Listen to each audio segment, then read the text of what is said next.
ಅನುದಿನ ಅನುಕ್ಷಣ ಮನೆಯಲ್ಲೂ ಕಲಿಯೋಣ, ಕಲಿಕೆಯ ಹೊಸ ಹಾದಿಯಲಿ ಜೊತೆಗೂಡಿ ಹೆಜ್ಜೆಯ ಹಾಕೋಣ, ಸಂತಸದಿ ಕಲಿಯೋಣ ನಮ್ಮ ಹೆಮ್ಮೆಯ ಈ ಕ್ಲಾಸಿನಲ್ಲಿ. Yes sir. Yes teacher. Present ma'am. अस्सलामुअलैकुम वरहमतुल्लाहि वबरकातुहू। उर्दू मीडियम की संवेदा ई क्लासेस में मैं आप सभी का खैर मकदम करती हूँ। तो आज हम आपकी साइंस की अष्टम जमात की दरसी किताब का 5वां सबक जो है कोयला और पेट्रोलियम यानी कोल एंड पेट्रोलियम, इसका आखिरी हिस्सा, इसके बारे में हम मुताला करेंगे। तो पिछली क्लास में आपने सीखा पेट्रोलियम के मायने और इस्तेमालात, पेट्रोलियम कैसे बना, पेट्रोलियम की रिफाइनिंग, पेट्रोलियम के अज्जा और पेट्रोलियम के हर अज्जा के इस्तेमालात। तो इन सारे नुकात के बारे में हम पिछली क्लास में इसके बारे में हम पढ़ चुके हैं।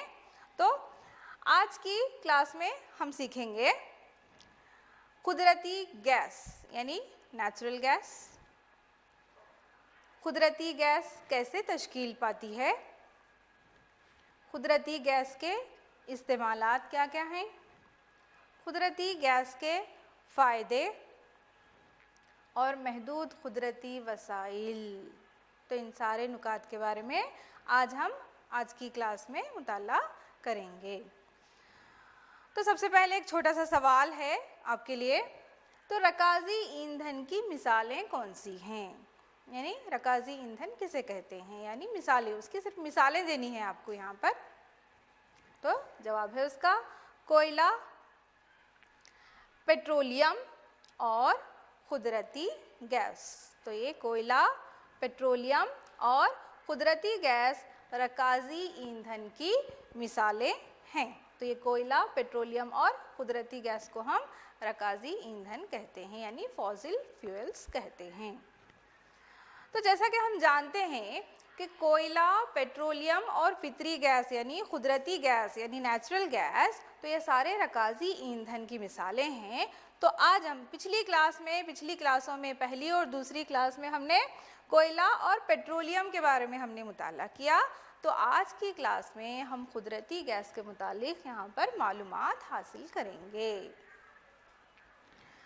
तो कुदरती गैस जो कि एक रकाजी ईंधन है, जो कि बहुत अहम रकाजी ईंधन है, तो ये आप यहाँ पर देख चुके हैं कि कुदरती गैस हम कहाँ इस्तेमाल करते हैं। तो ये एक फ्लेम है कुदरती गैस, यहाँ पर हम अपने घरों में चूल्हों में स्टव, जो हम एलपीजी स्टव यूज़ करते हैं, तो ये उसकी तस्वीर है। तो ये एक अहम रकाजी ईंधन है। तो कुदरती गैस उसकी नकल व हमल यानी ट्रांसपोर्टेशन यहाँ पर पाइपों के ज़रिए बहुत आसानी से हो जाती है। तो एक पाइपों का जाल है, एक नेटवर्क यहाँ पर आप देख सकते हैं। तो कुदरती गैस की नकल व हमल इन पाइपों के ज़रिए से होती है। तो अब यहाँ पर सवाल है कि कुदरती गैस बनती कैसे है। तो हमने कोयला कैसे बनता है इसके बारे में मालूमात हासिल की हमने, और पेट्रोलियम की तश्कील कैसे होती है इसके बारे में हम मालूमात हासिल कर चुके हैं। तो अब देखते हैं कि कुदरती गैस कैसे बनती है। तो कुदरती गैस सड़े हुए नामियाती मादे से समंदर में ज़मीन के अंदर बनती है। तो जैसा कि हमने पेट्रोलियम में देखा था, बिल्कुल, तो समंदर में ज़मीन के अंदर कुदरती गैस की तश्कील होती है। तो पौधे और समंदरी जानवर जब मर जाते हैं तो दफन हो जाते हैं, यानी नीचे तली में जम जाते हैं। तो वक्त गुज़रने के साथ साथ जैसे जैसे वक्त गुज़रता है, तो क्योंकि इसमें ज़्यादा से ज़्यादा तहों की तश्कील होती है, लेयर्स की तश्कील होती है, मिट्टी तह पर तह जो है जमती जाती है, तो इसीलिए ये कंप्रेस्ड हो जाते हैं, उन तहों के नीचे, मिट्टी के नीचे जम जाते हैं, यानी इनके ऊपर मिट्टी की तहें जमना शुरू हो जाती हैं और ये कंप्रेस्ड हो जाते हैं। तो कुदरती गैस उस वक्त तश्कील पाती है जब लाखों सालों से ज़मीन की सतह के नीचे तहलील शुदा पौधों और जानवरों के मादे की तह को शदीद गर्मी और दबाव का सामना करना पड़ता है। तो जैसा कि आप यहाँ देख सकते हैं कि ये जानदार जब मर जाते हैं तो समंदर के नीचे तली में जम जाते हैं, इनके ऊपर रेत और मिट्टी की परत जम जाती है और लाखों साल के अरसे में यहाँ पर बहुत ज़्यादा दर्जा हरारत और बहुत ज़्यादा दबाव का जो है इन्हें सामना करना पड़ता है। और इस तरीके से लाखों साल के अरसे के बाद यहाँ पर ये दबाव का सामना करने पर ये पेट्रोलियम में और फितरी गैस में, नेचुरल गैस में यहाँ पर तब्दील हो जाते हैं। तो अब देखते हैं हम एक एक करके हम देखते हैं कि किस तरह से इसकी तश्कील होती है।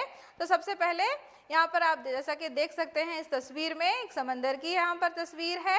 तो इसमें हम कई सारे जानदार जो है यहाँ पर हम देखते हैं समंदरों में। तो समंदर में यहाँ पर कुदरती गैस सड़े हुए नामियाती मादे से समंदर में ज़मीन के अंदर बनती है। तो सड़ा हुआ नामियाती मादा यानी ये जानदार जब मर जाते हैं तो नीचे समंदर में ज़मीन के नीचे यहाँ पर तली में जम जाते हैं। तो ये सड़े हुए नामियाती मादे जो हैं तो ये इनसे समंदर के नीचे यहाँ पर कुदरती गैस की तश्कील होती है। तो ये जो है जब ये जानदार जब मर जाते हैं तो समंदर में नीचे की तरफ यहाँ पर जम जाते हैं। तो पौधे और समंदरी जानवर जब मर जाते हैं तो दफन हो जाते हैं यानी तली में जम जाते हैं। तो देखिए यहाँ पर plants and animals die and sink to the bottom of the sea. तो इस तरीके से यहाँ पर समंदर में नीचे जम जाते हैं। तो अगले स्टेप में देखिए यहाँ पर जब ये जानदार मुर्दा हो जाते हैं तो इनके जिस्म समंदर की तली में जम जाते हैं। तो ये समंदरी जानवर जो होते हैं जब ये मुर्दा हो जाते हैं तो इनके जिस्म समंदर में नीचे जम गए और फिर रेत और मिट्टी की परत से ढक गए।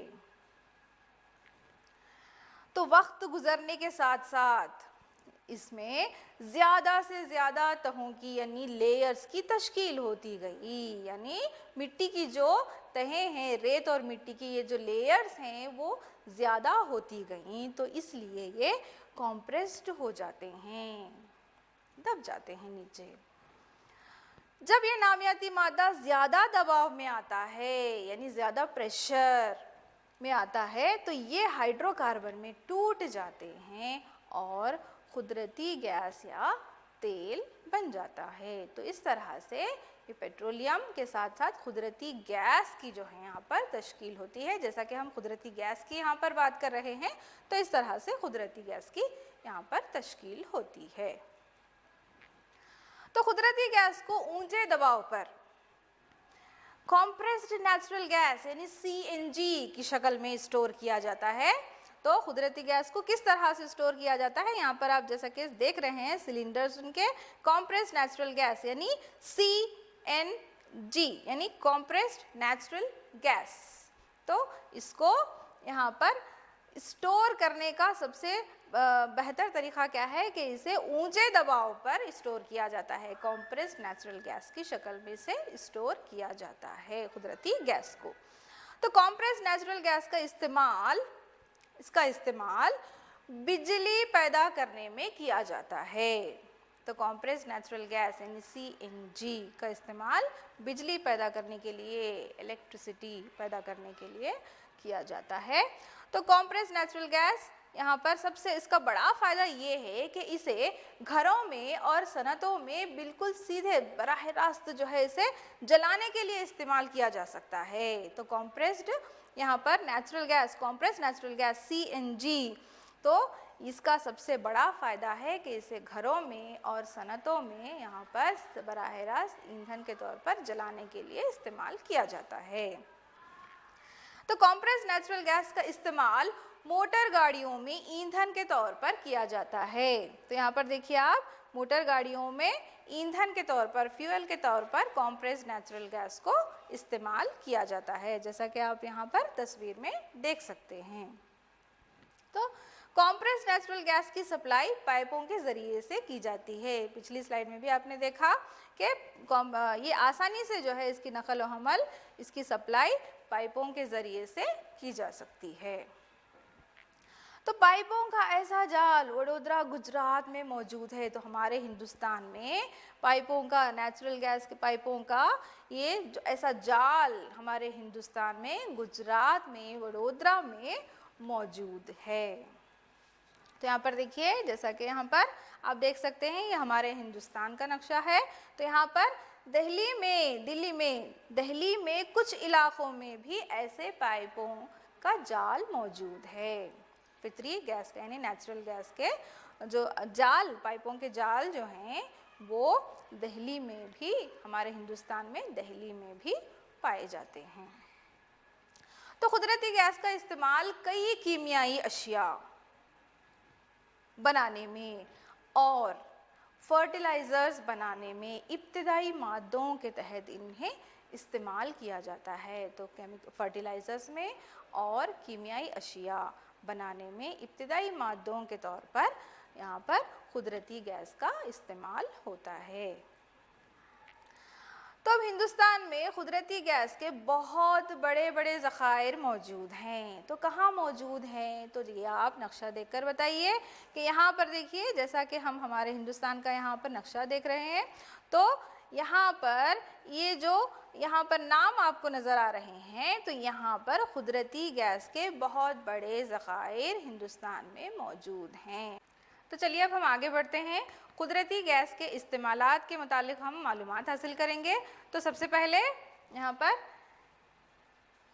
देखिए, ये घरेलू ईंधन और सनती ईंधन के तौर पर यहाँ पर इसका इस्तेमाल होता है। तो कुदरती गैस का इस्तेमाल घरेलू ईंधन और सनती ईंधन के तौर पर इसका इस्तेमाल होता है। तो सबसे पहला इस्तेमाल देखिए आप यहाँ पर, इसे घरेलू ईंधन के तौर पर इस्तेमाल किया जाता है। तो यहाँ पर देखिए दूसरा इस्तेमाल, ये थर्मल पावर स्टेशन में बतौर ईंधन के तौर पर इस्तेमाल होती है। यहाँ पर देखिए थर्मल पावर स्टेशन, इसमें ईंधन के तौर पर कुदरती गैस का इस्तेमाल होता है। तीसरा है, ये गाड़ियों में बतौर ईंधन इस्तेमाल होती है। गाड़ियों में बतौर ईंधन इस्तेमाल होती है और गाड़ियों में डीजल पेट्रोल का ये एक अच्छा मुतबादिल है, यानी अल्टरनेटिव। तो ये क्योंकि ये साफ़ सुथरा ईंधन है और इससे ज़्यादा हवा की आलूदगी नहीं होती, क्योंकि यहाँ पे इससे ज़्यादा एयर पोल्यूशन का ख़तरा नहीं होता है, क्योंकि ये साफ़ सुथरा ईंधन है, इसीलिए गाड़ियों में इसे बतौर ईंधन के इस्तेमाल किया जाता है। तो अगला इस्तेमाल देखिए आप, ये खाद तैयार करने के लिए दरकार हाइड्रोजन गैस का ज़रिया है। तो खाद तैयार करने के लिए यहाँ पर जो हाइड्रोजन गैस दरकार होती है, तो उसके लिए एक कुदरती गैस बहुत अच्छा ज़रिया है। जब कुदरती गैस को सख्ती से गर्म किया जाता है तो इसमें मौजूद मीथेन, जो कि इसका अहम जुज़ है, तो मीथेन कार्बन और हाइड्रोजन की शक्ल में गल जाता है। तो कुदरती गैस को जब सख्ती से गर्म किया जाता है तो इसमें मौजूद मीथेन कार्बन और हाइड्रोजन में गल जाता है। तो यहाँ पर देखिए, इसके बाद ये हाइड्रोजन खाद तैयार करने में इस्तेमाल होता है। तो ये हाइड्रोजन खाद तैयार करने में इस्तेमाल होता है।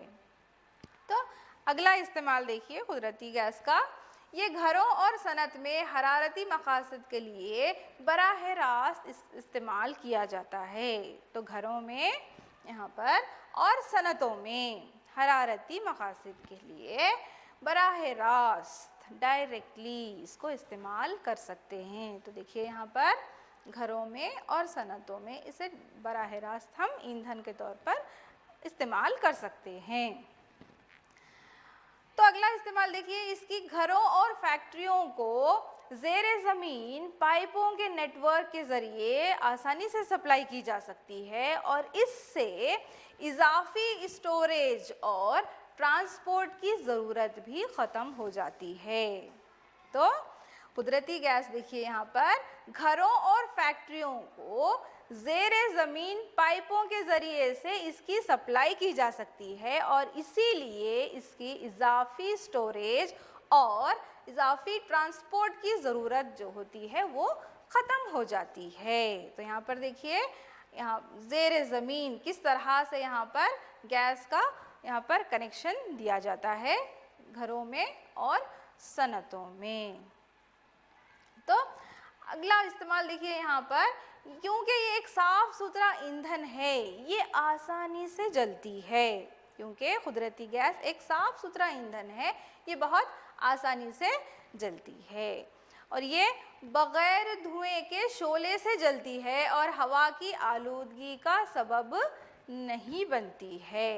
तो ये एक खुसूसियत है उसकी, जो कि ये जलने पर कोई जहरीली गैस पैदा नहीं करती। तो हम कुदरती गैस के इस्तेमालात के बारे में हम मालूमात हासिल कर चुके हैं। तो चलिए अब देखते हैं कि कुदरती गैस के फ़ायदे क्या क्या हैं, एडवांटेजेस क्या क्या हैं। तो यहाँ पर सबसे पहला, ये एक साफ़ सुथरा ईंधन है क्योंकि ये बहुत आसानी से जलती है। तो ये सबसे बड़ा फ़ायदा है। ये बग़ैर धुएं के शोले से जलती है और हवा की आलूदगी का सबब नहीं बनती है। तो ये कुदरती गैस का एक फ़ायदा है। ये जलने पर कोई जहरीली गैस पैदा नहीं करती है। तो कुदरती गैस जलने पर कोई जहरीली गैस जो है गैस नहीं पैदा करती है। ये जलाने पर कोई बाकी यानी रेसिड्यू नहीं छोड़ती है, नहीं बचाती है। तो ये भी एक बहुत बड़ा फ़ायदा है कुदरती गैस का। ये घरों और सनतों में हरारती मकासद के लिए बराह रास्त इस्तेमाल की जा सकती है। तो इस तरह से ये सारे कुदरती गैस के फ़ायदे हैं। तो ये एक साफ़ सुथरा ईंधन है क्योंकि ये आसानी से जलती है, ये बग़ैर धुएं के शोले से जलती है और हवा की आलूदगी का सबब नहीं बनती है। ये जलने पर कोई जहरीली गैस पैदा नहीं करती है और ये जलने पर कोई बाकी यानी रेसिड्यू भी नहीं छोड़ती है और ये घरों और सनतों में हरारती मकासद के लिए बराह रास्त इसे ईंधन के तौर पर इस्तेमाल किया जा सकता है। तो ये सारे कुदरती गैस के फ़ायदे हैं। तो अब एक छोटा सा सवाल है कि क्या तजुर्बागाह में मुर्दा अज़वियों से कोयला, पेट्रोलियम और फितरी गैस यानी नेचुरल गैस तैयार किए जा सकते हैं? यानी ये जो रकाजी ईंधन है तो ये मुर्दा अज़वियों से कोयला, पेट्रोलियम और फितरी गैस क्या हम तजुर्बागाह में यानी लेबोरेटरी में तैयार कर सकते हैं? तो इसका जवाब है नहीं। तजुर्बागाह में मुर्दा अज़वियों से कोयला, पेट्रोलियम और फितरी गैस इनमें से किसी को भी हम तजुर्बागाह में तैयार नहीं कर सकते हैं क्योंकि इनका बनना यानी इन रकाजी ईंधन का कोयला, पेट्रोलियम और फितरी गैस का बनना एक सुस्त अमल है और जिन हालात में ये बनते हैं वो तजुर्बागाह में मुमकिन नहीं हैं। तो इसीलिए ये रकाजी ईंधन तजुर्बागाह में तैयार नहीं किए जा सकते हैं। तो अब देखते हैं हम कुदरती वसाइल का तहफ़्फ़ुज़ किस तरह से करें, ख़ासकर इन रकाजी ईंधन का। तो जैसा कि हम जानते हैं कि कुदरती वसाइल दो तरह के हैं। सबसे पहला ख़त्म होने वाले कुदरती वसाइल और दूसरे हैं ख़त्म ना होने वाले कुदरती वसाइल। तो ख़त्म होने वाले कुदरती वसाइल जैसे कि रकाजी ईंधन कोयला, पेट्रोलियम और फितरी गैस यानी नेचुरल गैस और मादनियात और जंगलात, तो ये सारे ख़त्म होने वाले कुदरती वसाइल हैं। तो यहाँ पर देखिए आप कोयला, पेट्रोलियम और फितरी गैस यानी रकाजी ईंधन, मादनियात मिनरल्स और जंगलात यानी फॉरेस्ट, तो ये सारे ख़त्म होने वाले कुदरती वसाइल की मिसालें हैं। तो जैसा कि हम जानते हैं कि कोयला और पेट्रोलियम रकाजी ईंधन हैं और इनकी तश्कील मुर्दा अज़वियों से हुई है। तो ये मुर्दा अज़वियों की ईंधन में तब्दीली के लिए लाखों साल दरकार होते हैं। यानी ये जो रकाजी ईंधन की तश्कील होती है के लिए लाखों साल जो है यहाँ पर उनकी ज़रूरत होती है, लाखों साल में ये बनते हैं। तो इन वसाइल का इस्तेमाल वक्त के साथ साथ, जैसा कि हम जानते हैं, बढ़ता जा रहा है। तो धीरे धीरे वक्त जैसे गुजरता जा रहा है, धीरे धीरे दिन ब दिन इन वसाइल की हमें ज़्यादा यहाँ पर ज़रूरत पड़ रही है, इनकी ज़रूरियात ज़्यादा, मांग ज़्यादा हो चुकी है। तो अब चूँकि इनका इस्तेमाल बहुत ज़्यादा हो रहा है, तो वहीं दूसरी तरफ इनका ज़ख़ीरा बड़ी तेज़ी से ख़त्म हो रहा है। बड़ी तेज़ी से यहाँ पर उनका ज़ख़ीरा, जो कुदरती ज़ख़ीरा है, तो वो तेज़ी से ख़त्म होता जा रहा है, तक़लील पा रहा है। तो और आने वाले चंद सदियों में इनका ख़त्म होने का भी अंदेशा है। तो जिस तरह से हम देखते हैं इनका इस्तेमाल इतनी तेज़ी से हो रहा है और इनका कुदरती ज़ख़ीरा भी बहुत कम रह चुका है, तो हो सकता है आने वाली चंद सदियों में ये वसाइल पूरी तरह से ख़त्म हो जाएं। तो इसीलिए हमें चाहिए कि इन वसाइल का हम बहुत किफ़ायत से इनका इस्तेमाल करें और ज़्यादा से ज़्यादा इनके तहफ़्फ़ुज़ के लिए, इनके कंज़र्वेशन के लिए तदाबीर इख्तियार करें, ताकि हम इन वसाइल को किस तरह से तहफ़्फ़ुज़ करें इनका, क्योंकि वक्त के साथ साथ इनकी मांग बढ़ती जा रही है और इनके कुदरती ज़ख़ायर भी बहुत कम रह चुके हैं। तो इसीलिए इनका तहफ़्फ़ुज़ बहुत ज़रूरी है। इसीलिए हमें चाहिए कि इनका सोच समझकर, बहुत एहतियात से, बहुत किफ़ायत से हम इनका इस्तेमाल करें। तो रकाज़ी ईंधन के जलने से हवा में आलूदगी होती है। इसके अलावा भी तो इनका तहफ़्फ़ुज़ तो बेहद ज़रूरी है। इसके अलावा भी यहाँ पर देखिए कि रकाज़ी ईंधन के जलने से हवा में हवाई आलूदगी होती है, यानी एयर पोल्यूशन। जब रकाज़ी ईंधन जल जाते हैं तो फ़िज़ा में नाइट्रोजन ऑक्साइड खारिज करते हैं, जो स्मॉग और एसिड रेन यानी तेज़ाबी बारिश की तश्कील में माउन होते हैं। जब रकाज़ी ईंधन जलते हैं तो हवा में यानी फ़िज़ा में नाइट्रोजन ऑक्साइड खारिज करते हैं, जिसकी वजह से स्मॉग और एसिड रेन यानी तेज़ाबी बारिश उसकी तश्कील होती है। तो ये रकाज़ी ईंधन के जलने से यहाँ पर इनका सामना हमें करना पड़ता है। तो रकाज़ी ईंधन का एहतिराक़ का ताल्लुक़ ग्लोबल वार्मिंग से क्या है?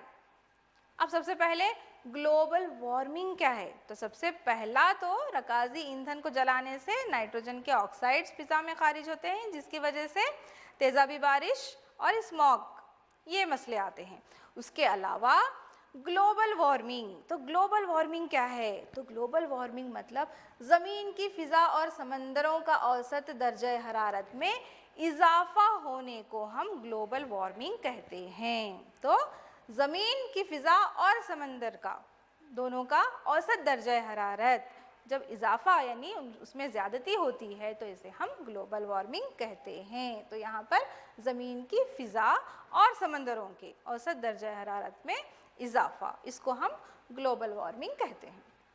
तो ग्लोबल वार्मिंग यानी ज़मीन की फ़िज़ा और समंदरों का औसत दर्जा हरारत में इजाफ़ा, ये सबसे बड़ी वजह इसकी क्या हो सकती है? सबसे बड़ी वजह इसकी इंसानी सरगर्मियां हैं, जैसे कि रकाज़ी ईंधन जलाना। तो रकाज़ी ईंधन जलाने की वजह से फ़िज़ा में कार्बन डाइऑक्साइड और सल्फ़र डाइऑक्साइड और नाइट्रोजन ऑक्साइड्स, तो ये सारी गैसेस जो है खारिज होती हैं, फ़िज़ा में खारिज होती हैं। तो ग्लोबल वार्मिंग के इजाफे से बर्फीले दूधों यानी ग्लेशियर्स, तो इनके पिघलने से समंदरी सतह में इजाफा हो रहा है ग्लोबल वार्मिंग की वजह से। तो इसके नतीजे में समंदरी सैलाब में भी इजाफा होता है और इससे साहिली इलाके डूबने का अंदेशा होता है। तो ये सारे ग्लोबल वार्मिंग की वजह से होता है। और ग्लोबल वार्मिंग क्यों होती है? क्योंकि रकाज़ी ईंधन, उसका अहम वजह उसकी रकाज़ी ईंधन जलाना। तो कुदरती वसाइल का तहफ़्फ़ुज़ किस तरह से करें हम? तो लिहाजा ये ज़रूरी है कि हम इन ईंधनों का यानी रकाज़ी ईंधनों का, कोयला, पेट्रोलियम और फितरी गैस, तो इनका इस्तेमाल सिर्फ़ और सिर्फ उसी वक्त करें जब बहुत ज़्यादा ज़रूरी है। तो ये एक तरीक़ा है हम कि कुदरत इन वसाइल का हम तहफ़्फ़ुज़ कर सकते हैं। तो ऐसा करने से क्या होगा कि माहौल बेहतर होगा और ग्लोबल वार्मिंग का ख़तरा भी कम होगा। तो इस तरह से हम यहाँ पर इन वसाइल का तहफ़्फ़ुज़ कर सकते हैं और इसके अलावा ऐसा करने से ईंधन लंबे अरसे तक हमें दस्तयाब रहेंगे। तो ये तरीक़े हैं जिसके ज़रिए से हम इन वसाइल का तहफ़्फ़ुज़ कर सकते हैं। तो हिंदुस्तान में पेट्रोलियम कंजर्वेशन रिसर्च एसोसिएशन यानी PCRA लोगों को यहाँ पर इस बात की सलाह देती है, देखिए, कि जहाँ तक मुमकिन हो सके गाड़ी एकसा और दरमियाना रफ्तार से चलाएं। ये सलाह इसलिए दी जाती है ताकि यहाँ पर ईंधन का जो है यहाँ पर बचत हो सके, इनकी बचत हो सके। तो सबसे पहली यहाँ पर देखिए, जहाँ तक मुमकिन हो सके गाड़ी एकसा और दरमियाना रफ्तार से चलाएं। तो ये PCRA की तरफ से लोगों को यहाँ पर सलाह है। तो दूसरी देखिए, यहाँ पर ट्रैफिक सिग्नल पर या जहाँ जहाँ भी आपको इंतज़ार करना पड़े गाड़ी का इंजन बंद कर दीजिए। तो ये भी सलाह है PCRA की तरफ से। तीसरी यहाँ पर देखिए, टायरों में हवा का दबाव सही रखें। तो ये देखिए यहाँ पर वॉच योर टायर प्रेशर। चौथी सलाह, गाड़ी की बाकायदा देख रेख को यकीनी बनाएं, रेगुलर सर्विसिंग। तो इसको यहाँ पर ये भी एक सलाह है जो PCRA की तरफ से लोगों को दी जाती है ताकि ईंधन की बचत हो सके। तो गाड़ी चलाते वक्त किस तरह पेट्रोल और डीजल की बचत हो सके, जो कि सलाह यहाँ पर दी जाती है PCRA की तरफ से, वो कुछ इस तरह से है। यहाँ पर एक झलक देख लीजिए। जहाँ तक मुमकिन हो सके गाड़ी एकसा और दरमियाना रफ्तार से चलाएं। ट्रैफिक सिग्नल पर या जहाँ आपको इंतज़ार करना पड़ेगा गाड़ी का इंजन बंद कर दें।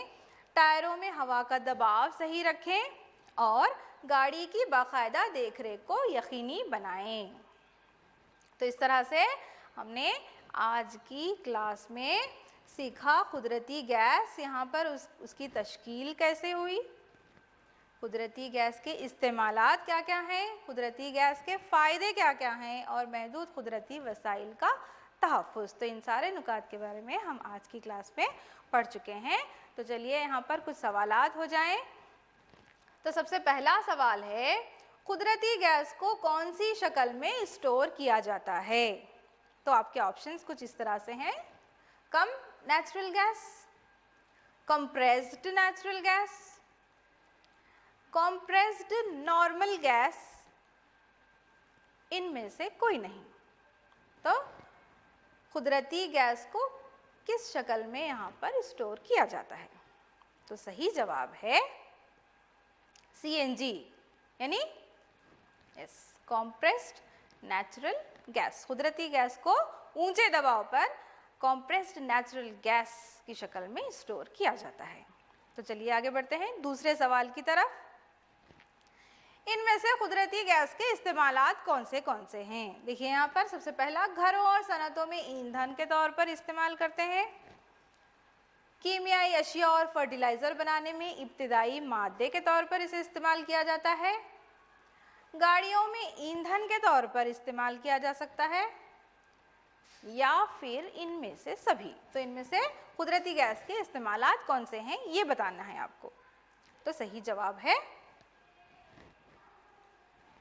इनमें से सभी, यानी घरों और सनतों में ईंधन के तौर पर, कीमियाई अशिया और फर्टिलाइज़र बनाने में इब्तिदाई मादे के तौर पर, और गाड़ियों में ईंधन के तौर पर इसे इस्तेमाल किया जाता है।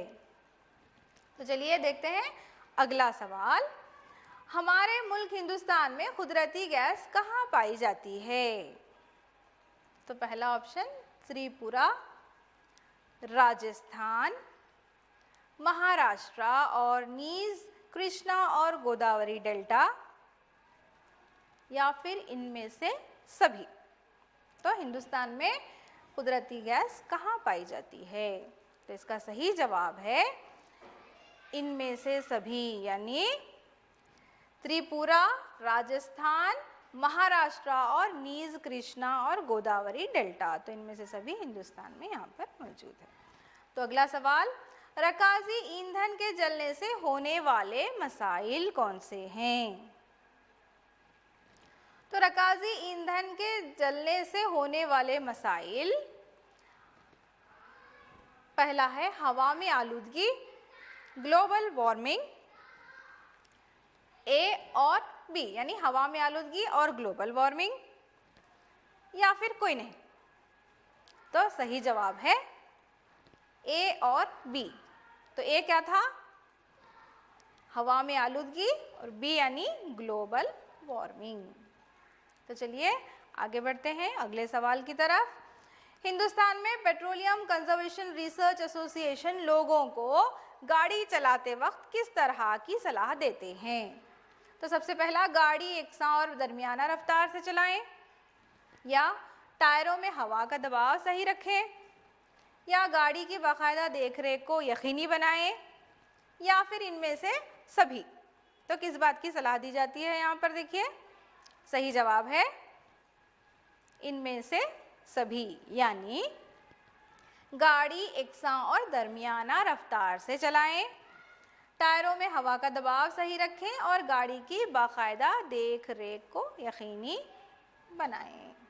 तो कुछ होमवर्क है यहाँ पर आपके लिए, घर पर काम। तो दर्ज झेल सवालात के यहाँ पर जवाबात लिखें, ढूंढें, लिखें और इन्हें याद करने की कोशिश करें। तो सबसे पहला सवाल है, कुदरती गैस के इस्तेमालात लिखिए।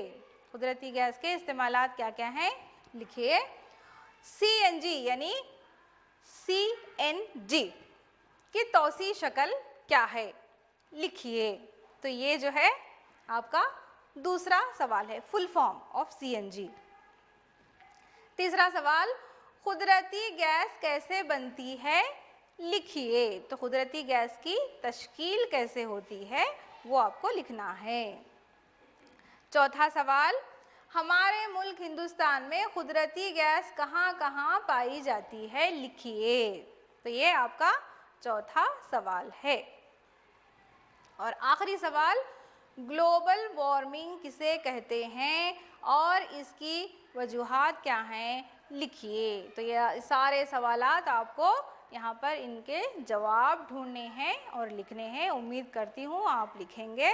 तो इस तरह से हमने आज की क्लास में कोयला, पेट्रोलियम और फितरी गैस, इन रकाजी ईंधनों के बारे में तफसील से जो है यहाँ पर मालूमात हासिल किए हैं। तो इंशाअल्लाह अगली क्लास में एक नए सबक के साथ फिर से हमारी मुलाकात होगी। तब तक के लिए अपना ख्याल रखें। अल्लाह हाफिज़।